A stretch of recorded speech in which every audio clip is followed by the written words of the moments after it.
Olá meus queridos, eu sou Tirsnilt e a review de hoje vai ser bem nostálgica pra mim, porque esse foi um dos filmes que eu mais assisti quando eu era pequeno. Eu era fascinado por filmes de animais e monstros e eu não deixava passar a chance de ver nenhum. Infelizmente, vários clássicos passaram desapercebidos por mim naquela época, mas com sorte Anaconda não foi um deles. Mas antes de começar a falar propriamente do filme, eu quero voltar algumas décadas no passado, pro ano de 1975. Nesse ano, estreava Tubarão. Agora, eu não quero falar demais desse filme aqui porque eu preciso guardar informação caso algum dia uma review de Tubarão aconteça. Mas digamos que o cinema nunca mais foi o mesmo depois que esse camaradinho aqui estreou. Tubarão foi uma revolução em vários aspectos. Ele lançou uma carreira de um dos maiores diretores de todos os tempos rumo aos holofotes. Ele mudou de vez a forma como as pessoas e os próprios produtores percebem a importância das trilhas sonoras nos filmes. Ele deu um up no conceito de blockbuster, que são esses filmes que esvaziam bilheteria em um único fim de semana, e acima de tudo, ele lançou tendência. Mas assim, ele lançou muita tendência. Tubarão impactou de forma tão forte o mundo do cinema que filmes copiam ele até os dias de hoje. Sem Tubarão, talvez não tivéssemos nem mesmo Star Wars do jeito que temos hoje nos nossos corações e nem mesmo outros filmes importantes como Alien ou, sei lá, De Volta para o Futuro. A questão é que ao longo desses anos, incontáveis porcarias também foram feitas em cima desse molde de filme de tubarão, inclusive sequências do próprio clássico do Spielberg. Em uma delas, o tubarão até ruge. Isso é ou não é a coisa mais legal que você já viu? Mas, além de bons filmes de tubarão, como Do Fundo do Mar, do qual eu já falei aqui no canal, temos também bons filmes que não são de tubarão, mas que usam a mesma estrutura. Então finalmente chegamos em Anaconda. Esse filme é um desses casos de improbabilidades múltiplas que simplesmente calham de acontecer. Ele foi dirigido por um diretor que lançou pouquíssimos filmes ao longo da carreira, com um orçamento mediano de 45 milhões, um elenco estranhamente conhecido da época, foi nominado a vários prêmios do Framboesa de Ouro e mesmo assim terminou sendo um grande sucesso e ainda por cima se tornou um clássico cult. Agora, já tirando o elefante da sala, esse filme passa longe de ser uma dessas produções fajutas dignas do canal Sci-Fi. Mas ele tem vários elementos de filme trash que de certa forma justificam as suas indicações ao Framboesa. A história dele gira em torno da equipe de um documentário que entra na floresta amazônica em busca de uma lendária tribo conhecida como os Chimichangas. É Chirichamas. No meio do caminho, eles encontram um sujeito preso no rio chamado Paul Saurone, do qual só falta ter vilão tatuado na testa. Ele diz pra eles que sabe localizar a tal tribo e que vai ajudá-los como forma de gratidão. O resto da história já dá pra imaginar. Por incrível que pareça, tem bastante coisa pra falar sobre esse filme, então vamos começar pelo elenco. Eu acho que o membro menos chamativo aqui é a Kari Wuhrer. Ela fez alguns filmes ruins como Sharknado e Tornado Alien, eu nem sabia que isso existia. E se você nunca viu a menor graça em Malditas Aranhas, assim como eu, também pode incluir ela na lista. Mas essa moça brilha mesmo em séries de TV e na dublagem de animações da DC Comics. A Jennifer Lopez faz a protagonista do filme. No começo você pensa que ela vai ser só uma coadjuvante e amante do herói, mas não demora muito e ele sai de jogo e ela assume o controle.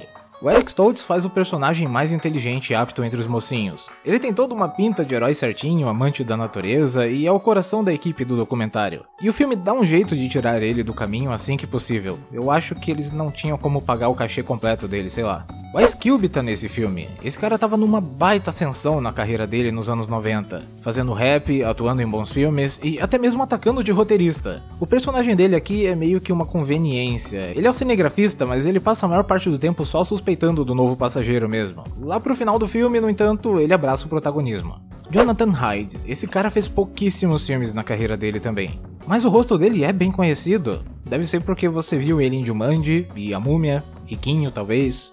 Aqui ele interpreta o apresentador do documentário. Na frente das câmeras ele é todo sério e confiante, mas na maior parte do filme ele só vai estar reclamando de tudo e afrescalhando pra qualquer coisa. Mesmo assim, o personagem dele é legal. Eles poderiam ter ido um pouquinho mais por um caminho tanto quanto de humor ácido com ele, no entanto, mas tá tudo bem. O Danny Trejo aparece na sequência de abertura do filme. Temos um jovem Owen Wilson trabalhando com a personagem da Kari Wuhrer. Eles são um casal que cuidam da sonoplastia do documentário. O personagem do Owen é bem apagado a maior parte do filme, e ele até que tem uma reviravolta lá pra metade, mas é coisa boba. E por fim, a maior estrela desse filme, a provável razão pela qual ele é tão lembrado e o maior motivo pelo qual ele foi avacalhado pela crítica. E é claro que eu tô falando do Jon Voight interpretando o caçador de cobras malucão. O cara é canastrice personalizada. Ele fica falando com um sotaque latino falsificado horrível e acha discriminadamente feito um creep na embarcação.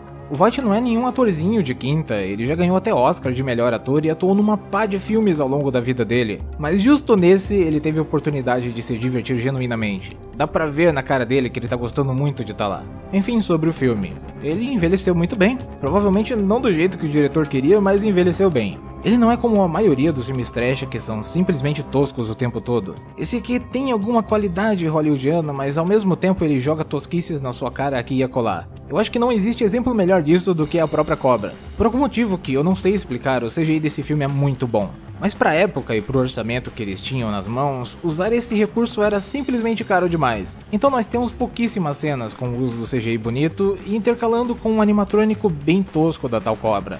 Pois é, eu nunca pensei que eu diria que o CGI de um filme é superior aos efeitos práticos, mas tá aí. A Cobra simplesmente parece muito mais real na versão digital, tem uma movimentação impressionante e texturas muito bem feitas. Isso sem falar que a produção não foi preguiçosa de substituir os humanos por bonecos de computação gráfica durante o ataque, até porque isso iria sair ainda mais caro.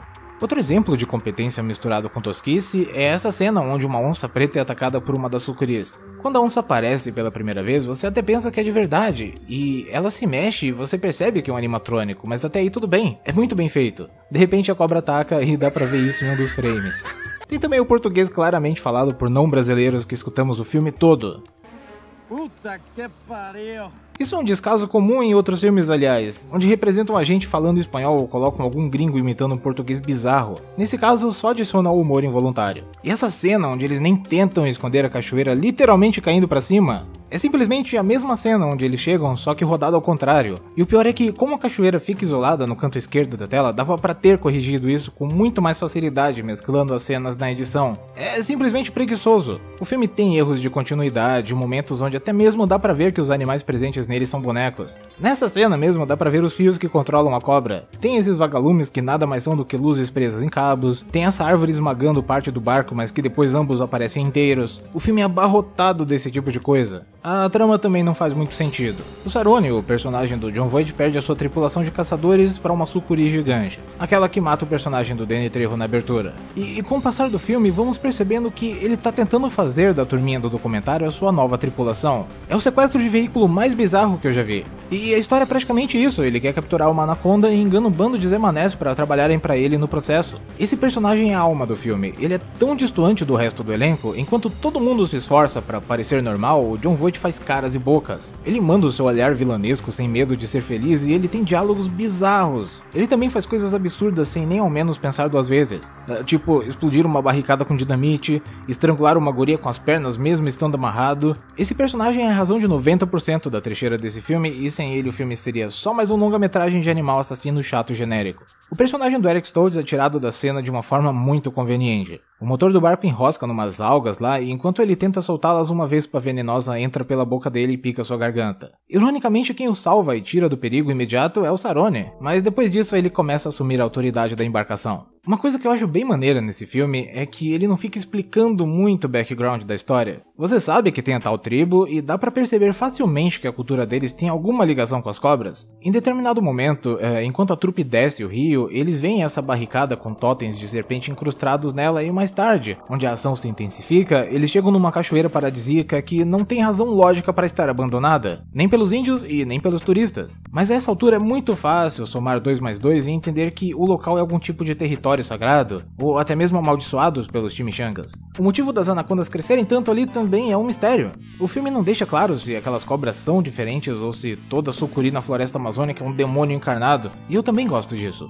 Geralmente, quanto mais se tenta explicar esse tipo de coisa, pior fica a história. O segundo filme tentou fazer isso e não deu certo. Agora um breve momento para que eu possa agradecer aos meus apoiadores. Muito obrigado Luiz Mendes, Luiz Rabelo, Luiz Henrique, Jesus quanto Luiz, André Wilson e M. Eduarda Dias. E caso você queira me apoiar também, eu vou estar deixando aqui embaixo na descrição o link da minha campanha no Apoia-se. Com apenas R$2 por mês você já faz bastante por mim. Mas é claro que se não puder não tem problema, mas o like é de graça e também é legal.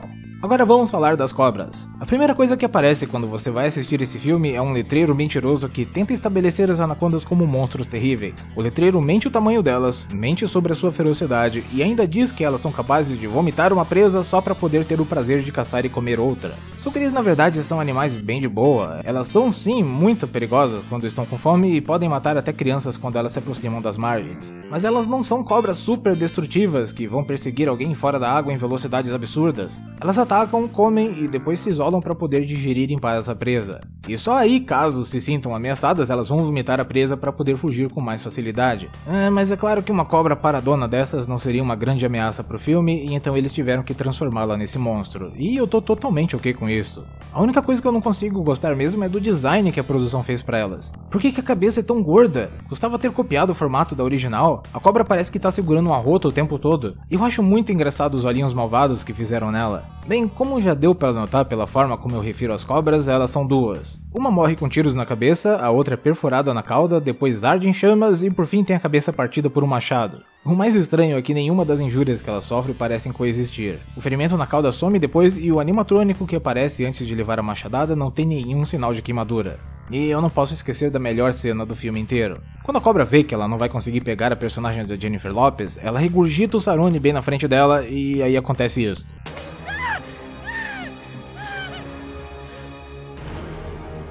Véi, não tem como, esse filme é uma comédia, cara. Como é que o diretor achou que isso ia ser chocante? Mas o que eu realmente amo nessa cena é que o Saroni não deixa de ser ele nem por um segundo. O cara tá derretendo vivo e ainda acha um tempinho pra ser creep. Isso que é construção de personagem.